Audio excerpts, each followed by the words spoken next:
Rice మిల్లర్ల దోపిడీ అధికారుల నిర్లక్ష్యంపై ఆగ్రహించిన రైతులు సోమవారం ఎల్లారెడ్డిపేట తహసీల్దార్ కార్యాలయం ఎదుట నిరసన తెలిపారు.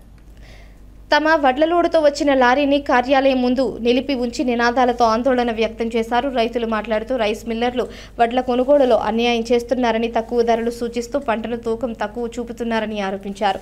ఇలాంటి దోపిడీపై అధికారులు మౌనం వహించడం బాధాకరమని విమర్శించారు. అధికారులు తక్షణ చర్యలు తీసుకుని రైస్ మిల్లర్ల అన్యాయాలను అరికట్టాలని, రైతులకు న్యాయం చేయాలని వారు డిమాండ్ చేశారు.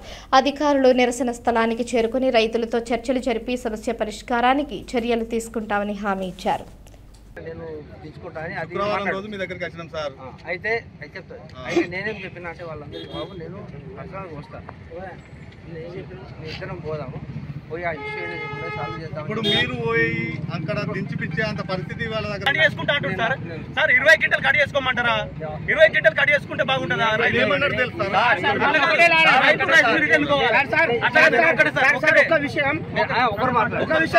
రావద్దు సార్. మీరు ఉన్నారు కదా, ప్రతి రైస్ మిల్లర్ కూడా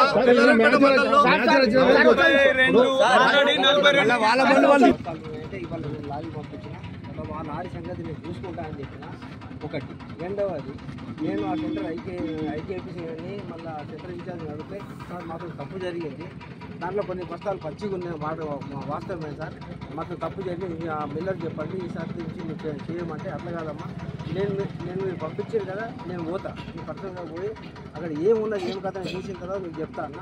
వాళ్ళు మొత్తం తప్పు జరిగిందని కూడా చెప్పారు.